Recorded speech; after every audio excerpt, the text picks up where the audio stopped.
Brandon Bryan, he's Harlem Capital's managing partner. Fund won $40 million, but now your firm is managing, what, $174 million in assets.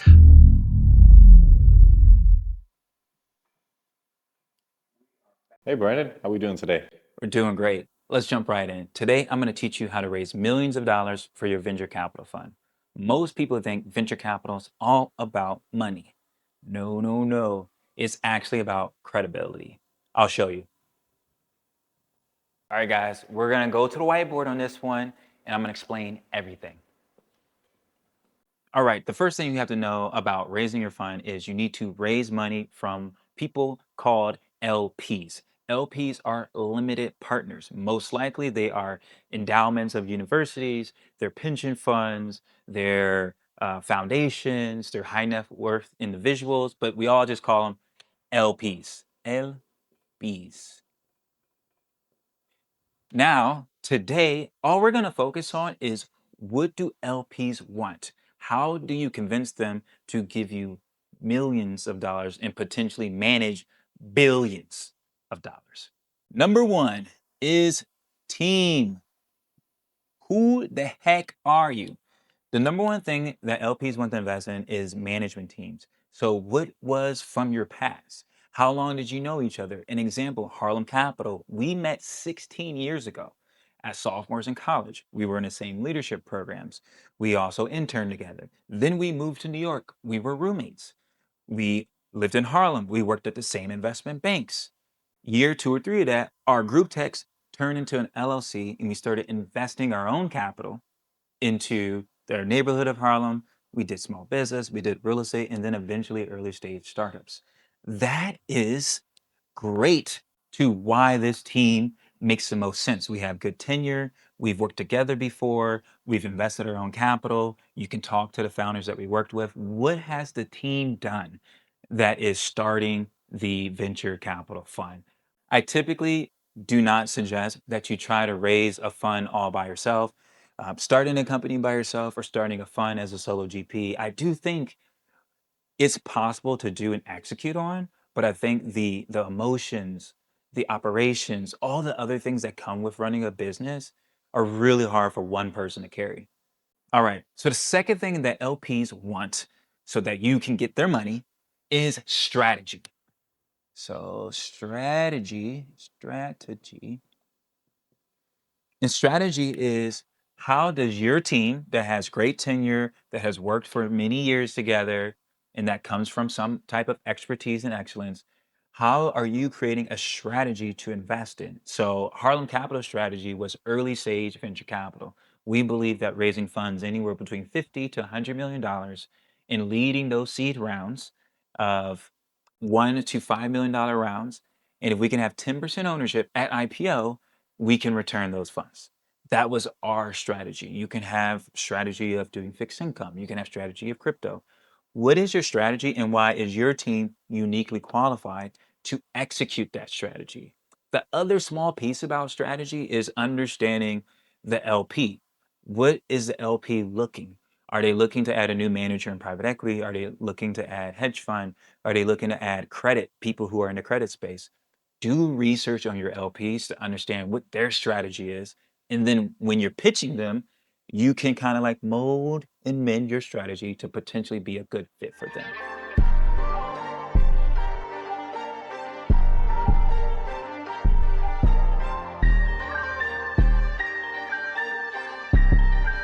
All right, number three. Number three potentially is really important. Like it could actually be more important than team. So number three is deals and sourcing. Let's do that. Deals and sourcing. I'm going to put an underline on sourcing. So, example, Henri, Jared, and myself, when we started Harlem Capital, we had the great team and tenure, we had the strategy that I talked about, and then we also had deals. We did deals with our own money. If you want to start a fund, you need to have an angel portfolio. Like you need to have invested in companies before. It's great if it was your own money, but even if you manage small pockets of other people's money, pretty good. But you need to have deals because LPs are going to do reference calls with anyone you have ever invested in. So if I invested in ABC company and I said that I help ABC company go from 1 million of ARR to 10 million of ARR, which is revenue, LP wants to know exactly what I did. What exactly did Brandon do or did Henri do? How was it impactful? Would you refer them to other founders? XYZ. Like it's just really deals are important, but the sourcing is the future because this is going to be like your first fund. You want to raise 5, 10 funds, maybe 15, 20 funds over the life of being a fund manager. So sourcing, they want to know, is the future of your sourcing going to be way more important, way more valuable than it is today? So, who do you know that is at Y Combinator, or who do you know that's at this hot company? Who have you invested in? Who did you go to school with? Sourcing is all about network and relationships. They want to know that when the next OpenAI, the next Anthropic, the next Ramp, the next Airbnb or Uber comes out, you have the ability for your network to source that deal to you. Before we get into the fourth one, I want to tell you that these three are actually the most important, right? Bam, bam. Let's put an asterisk here. Important. Okay. So, number 4 is returns. Returns. And returns typically take 10 to 12 years. That is why returns is not as important, because if you're a first time fund manager, you probably don't have any investments that have been around for 10 to 12 years. So really an LP is investing in these things. So, but the returns eventually, I say once you get to fund 2 and fund 3, returns start to come like become really important. And so that might be deals being marked up, which means that if I invested and the valuation was $20 million 5 years ago, what is the valuation now? Is it 100 million? Is it 200 million? Is it a billion? Those are like future indicators of what type of returns you might have. One last point on returns. This is why people invest, right?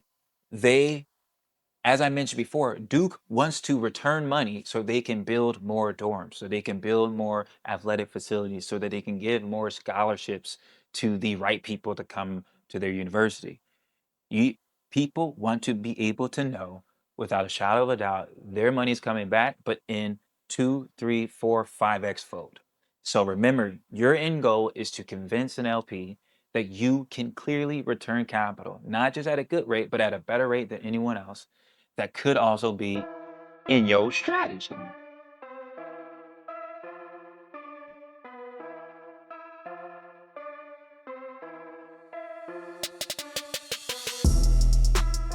All right, guys, I have an honorable mention, a PS, a extra opportunity here that can really start to add to these three most important.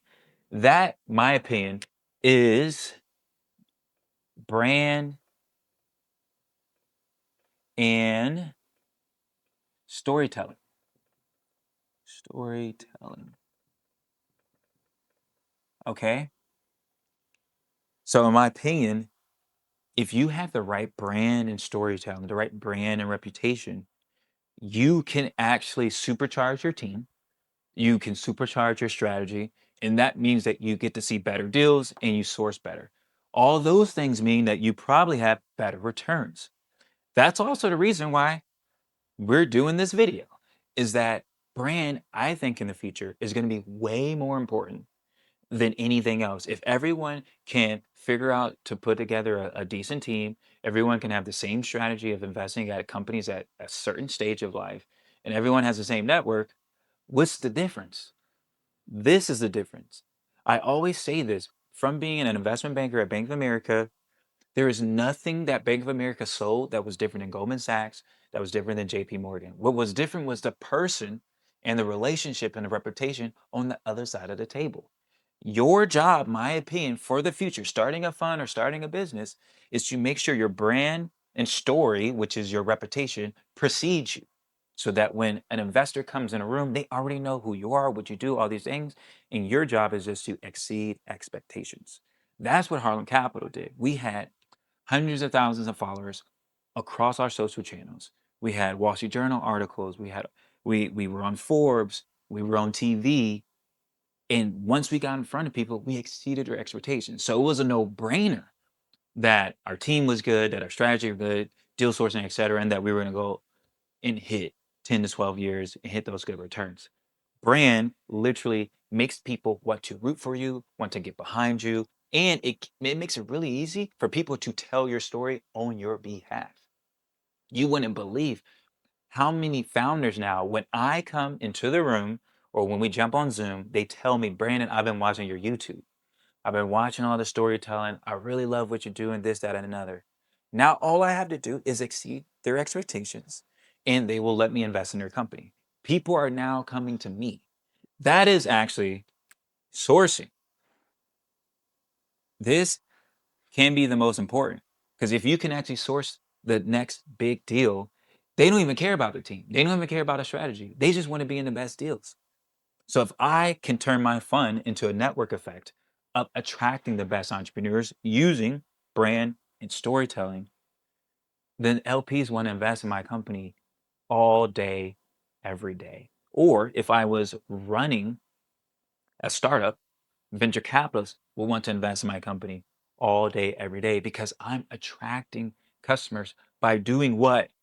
Documenting, documenting. You don't have to create, you just document. That's what we do here. We don't have to create this. I've documented a lot of this stuff in the past, or our team has. We're just giving you guys the juice. These are things that we do. This is our playbook. We're just sharing it with you. We're not creating anything that new.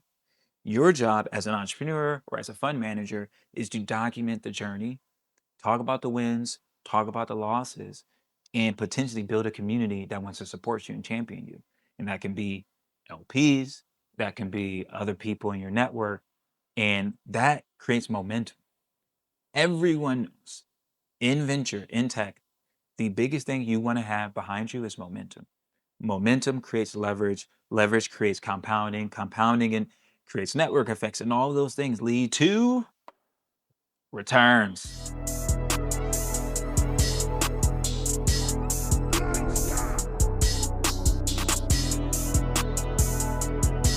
Now that you know how to raise capital for your VC fund, we're going to get a little personal and start answering comments. Question number 1. Improv for storytelling. A founder that invests in personal development is a super inspiration. The question is, what are the steps when deciding what is worth the investment for a team's development as a leader? I believe that this is a question we should all ask each other. And my answer is when you're focusing on development, my opinion, most of it is not necessarily specifically skills, but it's the mental. How do you remove limiting beliefs? How do you overcome fears? How do you navigate through challenges? How do you think about problem solving? How do you think about any tension and relieving any tension? How do you focus on velocity of those problem solving and retention and all these different things? Your job is to really focus on how can you 10x your employees? Also, how can you 10x yourself?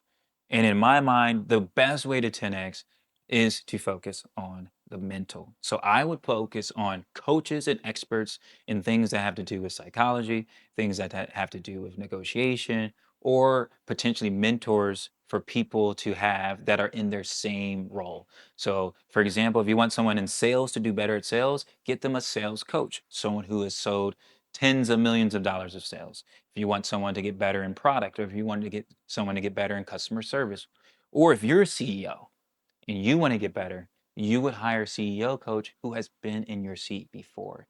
That is always a good ROI. Last point, how do you find these people? This is why you got to have mentors. This is why you got to have people who are your peers. If you have a friend, for example, you're a startup founder who have raised a Series A, talk to a friend who has raised a round ahead of you. Get their coach. Talk to their head of sales. Talk to their head of customer service. Talk to their head of product because those people have gotten to a place where you want to be. That is the best way. Humans learn through apprenticeship models. There's no reason why, even until you're extremely old, why you can't be an apprentice and learn things. The job is to continually learn, continually iterate, and to get better. Okay, question number 2. Hi, Brandon. Once again, it is very inspiring to see your videos. My question is about pre-seed and seed investments. Do you guys connect with people living in Europe? And if yes, should they move and relocate once you invest? And this is a two-parter. For this first part, we only focus on folks who are building in the United States. Why? Because we think that we have an unfair advantage of capturing the right type of talent that we can invest in mainly the metro areas of like New York, San Francisco, LA, Miami, etc. We think that those superpowers do not work when we're in Europe or in Africa and all these other places. And so that's the main reason why we focus on the US. Secondly, how many pivots usually happen with companies you have invested in a pre-seed or even once they hit the market? My opinion, you're always launching. There's a pre-launch, there's an actual launch, there's a launch again. Airbnb, for example, launched like 8 to 10 times before they got to the right iteration where they started to find product market fit. That's when they sold a service that people bought hand over fist at a fair price all the time. My opinion, you're always launching even after you find product market fit. Because how do you build an enduring company? You find one product that finds product market fit. Then you iterate and try a second product. You find product market fit on that and you stack onto the first product. Then you do it on a third, fourth. It's called a layer cake. Specifically in like vertical software, now in vertical AI, many people layer a suite of products and those products create differentiation. That differentiation creates buy-in and lock-in and it makes it really hard for you to leave or stop using this product. An example could be Microsoft. Microsoft has the Windows suite, then they started having Teams, then they have this, then they have that, and you're just like locked in because Microsoft does all of this in one little box. And so your job is to be able to build this like one tool, then second tool, third tool, fourth tool. And those can all be seen as new launches or mini pivots. And that's totally fine. Everyone right now who has raised and had a company before AI, let me tell you, they are pivoting right now. So it is totally okay to pivot and move. What I will say, when you do pivot, focus on figuring out if that is right for at least 90 days, potentially 6 months. So if you're thinking about this new idea, give it a real go. Put real relationships, put real details, real product resources into seeing if this makes sense. And then kill it off. If it doesn't work, kill it off fast, try again in a different way. That is your job. Your job is to almost put yourself out of business. Hopefully, you guys have enjoyed these questions. Feel free to leave more comments so that I can answer these questions in future videos.